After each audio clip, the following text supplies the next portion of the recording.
एक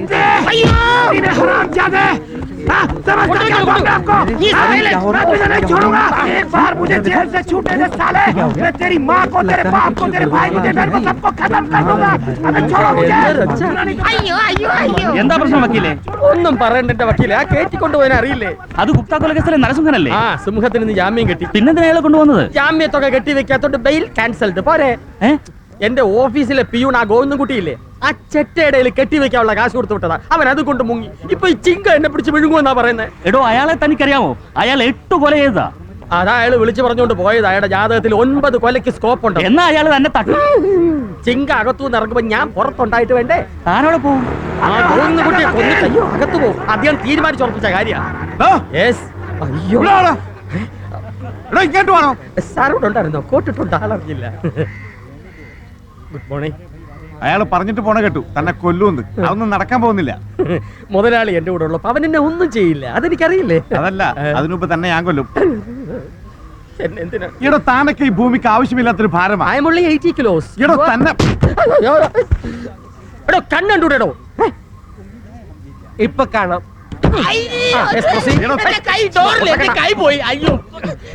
തന്നോട് ഞാൻ പണ്ടേ പറഞ്ഞിരുന്നില്ലേ, ഏതെങ്കിലും ഒരു ബാങ്കിൽ കള്ളപ്പേരുടെ അക്കൗണ്ട് തുടങ്ങി എനിക്കൊരു ലോക്കർ എടുത്ത് തരണമെന്ന്. അക്കൗണ്ട് തുടങ്ങാൻ കാശില്ല. അതിന്റെ ഇടയിലാണ് ജാമ്യം കയറി ജാമായി പോയത്. സാരമില്ല, ഞാൻ സാറിന് ലോക്കപ്പിലാക്കാം. അല്ല, ലോക്കർ എടുത്ത് തരാം. നാളെ അവസാനത്തെ ദിവസമാണ്, തെറ്റിക്കാൻ തന്നെ വെച്ചേക്കൂല. ഗോവിന്ദൻകുട്ടി, അയാളെ കണ്ട കിഴക്കേ വരാന്തയിൽ നിന്ന് പൂജ ചെയ്യുന്നു. ഭഗവാനെ, ഭഗവാൻ, ഇന്നക്ക് 36 ദിവസമായി. 41 ദിവസം ധ്യാനം കഴിഞ്ഞാല് ബ്രാൻഡി കണ്ട കലി കയറും. അപ്പൊ വിസ്കിയോ? മദ്യം കണ്ട കലി കയറും. അതെന്നെ ചേട്ടനെ സമ്മതിച്ചിരിക്കുന്നു. അവാര മനഃശക്തി തന്നെ. ഭഗവാനെ, ഇയാളെ ഒരു ഒടുക്കത്തെ പൂജ. തീപ്പെട്ടി വെച്ച കാണൂല. ഉള്ള തിരിയും വിളക്കും ഒക്കെ കത്തിച്ച് തീപ്പെട്ടി മുഴുവൻ തീർക്കും.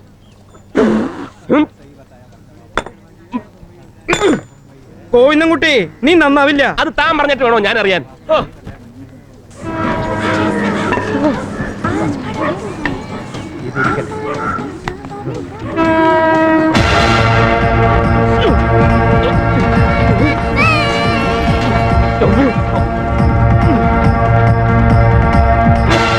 ചേട്ടാ, എന്റെ ഭാര്യ അല്പം സുന്ദരിയായപ്പോയതുകൊണ്ട് ചിലരൊക്കെ എന്റെ വാതൊക്കെ കിടന്ന് കറങ്ങുന്നുണ്ട്. എന്താ ഇപ്പൊ ചെയ്യുക? ഇത്തിരി ആസിഡ് എടുത്ത് ആ സുന്ദരിയുടെ മുഖത്തൊഴുക്കി. അപ്പൊ അവളുടെ സൗന്ദര്യം പോയി കിട്ടും. തനിക്ക് സമാധാനമല്ലേ വേണ്ടു? കാലത്ത് എഴുന്നേറ്റ് ഓരോരുത്തർമാർ വരും. അമ്മ സുന്ദരിയാണ്, പെങ്ങള് ചരക്കാണ്, അച്ചാച്ചൻ അമ്മാമനെ കൊണ്ടുപോകും. ആ ഗോവിന്ദൻകുട്ടി മുറിയിലുണ്ടോ? അവനൊരു തീപ്പെട്ടിക്കുള്ളി അന്വേഷിച്ച് തെണ്ടി ഇറങ്ങാനുണ്ടു. താൻ അവനെ കണ്ടാ പറഞ്ഞേരെ, ഞാൻ അവനെ കണ്ടാ എടുത്ത് കോണ കൊടുക്കുന്നു. കോണകെടുക്ക് അങ്ങനെ ഒരു സാമാനം ഉണ്ട്, കാണണോ? വേണ്ട.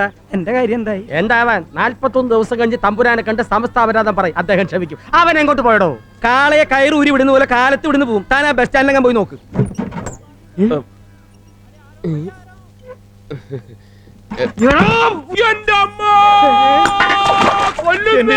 ആരോ കെട്ടിടത്തിന്റെ മുകളിൽ ചാടിയ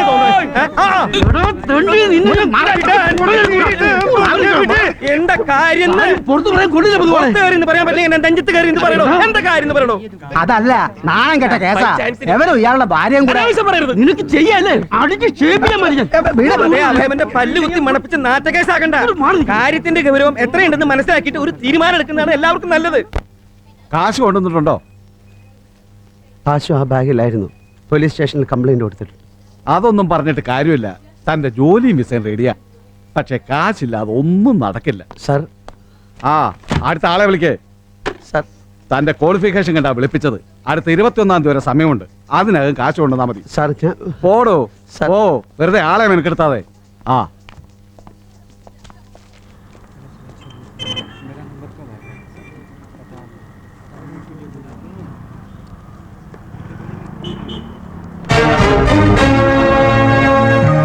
ഇതാ മാക്രി ഗോവിന്ദനല്ലേ? മാക്രി,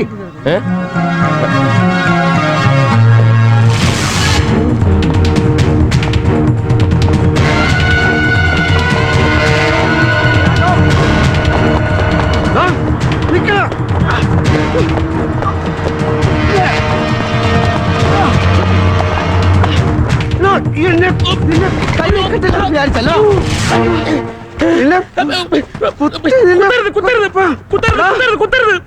കുത്തി നിന്റെ കുടലെടുത്ത് മാലയിട്ട് ഞാൻ തുള്ളും. ഞാൻ തന്നേക്കാം. എന്റെ പട്ടിക വേണോടാ. നീ ആർക്ക് വേണേലും കൊടുത്തോ, ഞാൻ തന്നേക്കാം. എനിക്കൊരു അബദ്ധം പറ്റി പോയതാ. അബദ്ധം പറ്റി എനിക്കാടാ. ഓർമ്മയുണ്ടടാ, ട്രഷറിയിൽ നിന്ന് അച്ഛന്റെ പെൻഷൻ കാശും വാങ്ങി പുറത്തിറങ്ങിയ ഞാൻ കൊട നിവർക്കാൻ വേണ്ടി ഒരു നിമിഷം ആ കാശ് നിന്നോടൊന്ന് പിടിക്കാൻ പറഞ്ഞു. ഞാൻ കൊട നിവർക്കുന്ന സമയം നോക്കി ആ കാശും കൊണ്ട് നീ ഏതോ ഫാസ്റ്റ് പാസിന് കയറി എങ്ങോട്ടാ പറഞ്ഞു. പിന്നെ ഞാൻ നിന്നെ കാണുന്നത് ഇവിടെ വെച്ചാ. ആ ഒരു മാസം എന്റെ വീട്ടുകാര് അരവേറലാടാ കഴിഞ്ഞതറിയോ. ആ നിന്നെ ഞാൻ ഓർമ്മയുണ്ട്.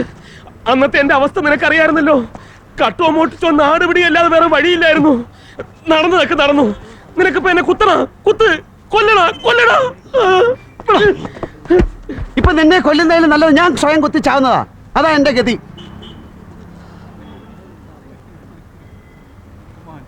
എണീക്ക്.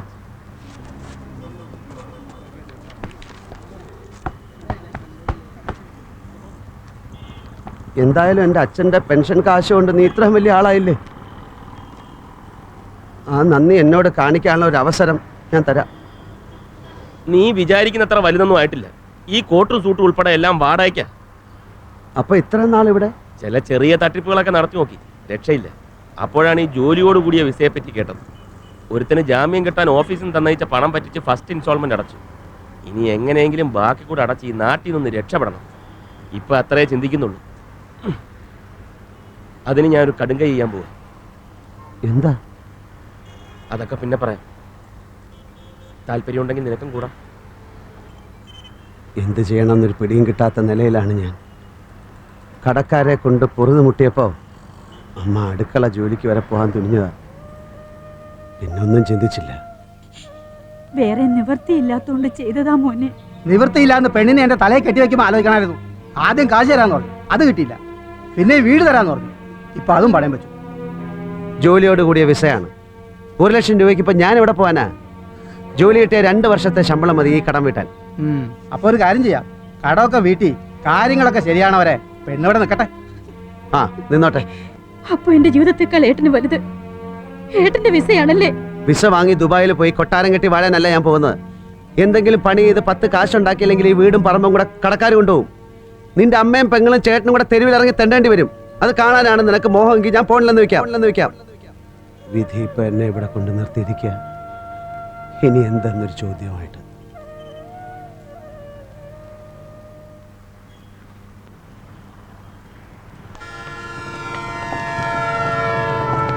നിന്റെ കഥ കേട്ടിട്ട് എനിക്ക് സഹതാപമൊക്കെ തോന്നുന്നുണ്ട്. ഇതിപ്പോ ഉരുളിയെന്ന് മദ്ദളത്തിനോട് പറയുന്നത് പോലെ എന്റെ കാര്യം നിനക്കറിയാമല്ലോ.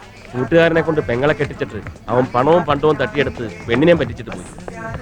അവൾ ആത്മഹത്യ ചെയ്ത് അന്ന് ഞാൻ മറന്നതാ ഈ സത്യവും ധർമ്മവും ഒക്കെ. വീട്ടിലേക്ക് വിളിക്കാനുള്ള ധൈര്യം പോലും ഇല്ല.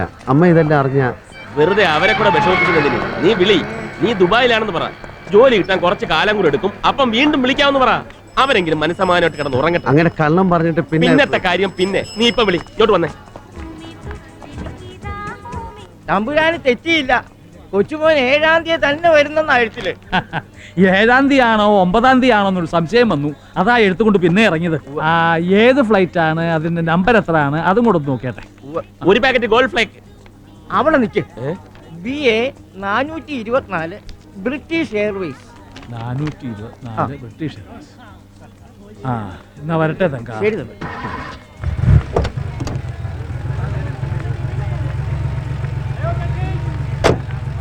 വിവരക്കേട് നിന്റെ കൂടപ്പറപ്പ്.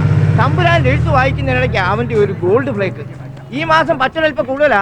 1-ാം തീയതി കഴിഞ്ഞാൽ 10 പൈസയുടെ സാധനം ഞാൻ നിനക്ക് തരത്തില്ല. ഒരു കാർ ആക്സിഡന്റ് 2 കണ്ണും പോയതാ. ഇയാളെയും ഇയാളുടെ ഭാര്യയുടെ രണ്ടും പൊട്ടക്കണ്ണന്മാരാ. ഊത്ത കാശാ. ചെമ്പൂരാ താമസം. ഒരു കാലത്ത് ഈ തെരുവിന്റെ പകുതി ഇവരുടേതായിരുന്നു. നാട്ടിലുള്ള ഏതോ രാജകുടുംബത്തിന്റെ താവഴിയാ. കൊട്ടാരം പോലൊരു വീടുണ്ട്. നിനക്കറിയോ ഇവരെ? ഒരിക്കലൊരു പൂട്ട് നന്നാക്കാൻ പോയ കണ്ടിട്ടുണ്ട്. പൂട്ടെന്ന് കേട്ടിട്ടില്ല? അത് നന്നാക്കാൻ പോയപ്പോ കണ്ടിട്ടുണ്ട്. ഇയാടെ ഒരു കൊച്ചുമാൻ അമേരിക്കയിലുണ്ട്. ഈ അടുത്ത കാലത്ത് വരുമെന്നാ ഹിന്ദി പിള്ളേർ എടുപ്പിക്കരുത്. തലേ കയറി ഇരിക്കുവേ. കളഞ്ഞിട്ട് വാ.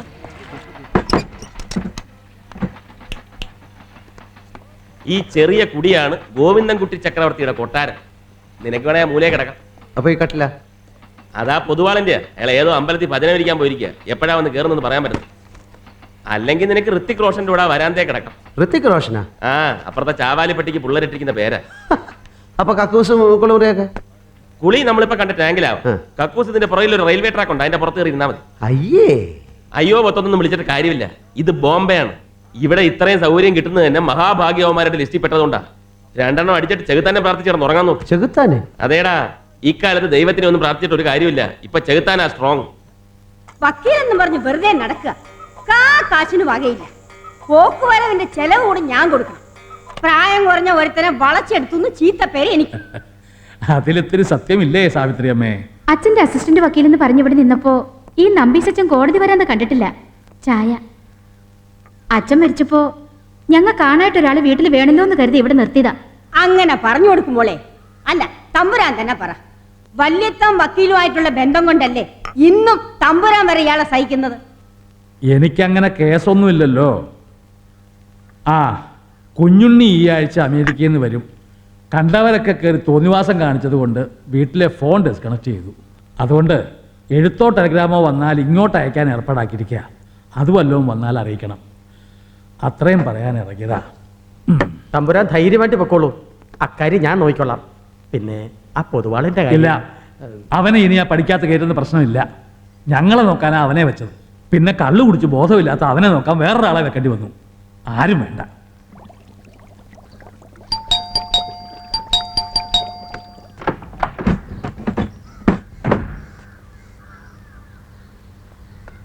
തോമസ് മുതലാളിയുടെ വീടല്ലേ? അതെ. ഒന്ന് കാണണമായിരുന്നു. ഞാൻ ഗോവിന്ദൻകുട്ടി, ഇത് ശിവരാമൻ. കൂട്ടിയിട്ട് വരാൻ പറഞ്ഞിരുന്നു. അച്ഛൻ പറഞ്ഞോണ്ടല്ലോ കാണാൻ സൗകര്യമില്ലെങ്കിൽ അത് പറഞ്ഞാ മതി. ഇത് കുഴപ്പമുണ്ട്. കുഴപ്പക്കാരനെന്ന് എനിക്ക് മനസ്സിലായി. എടാ. ആരെന്താ നീ ഇരിക്കുന്നത്? വെടിവെക്കരുത് മുതലാളി, അബദ്ധം പറ്റിയാണ്. ഇവനെന്റെ അച്ഛനെ പറഞ്ഞു, തന്തയ്ക്ക് പറഞ്ഞു ഞാൻ ആരെ അടിക്കും. പിന്നെ അച്ചായ കാത്തിരിക്കാണെന്ന് അറിയാൻ വന്നതാ. അറിയുന്നതിന് മുമ്പ് ഇടിച്ചോ പന്നി. അവൻ വിക്കനാണ്. അത് നിനക്ക് നേരത്തെ പറഞ്ഞുകൂടായിരുന്നു. അത് പറയാനല്ലേ ഞാൻ വന്നത്. അതിനു മുമ്പ് അവനൊക്കെ അടിക്കാൻ ആര് പറഞ്ഞു?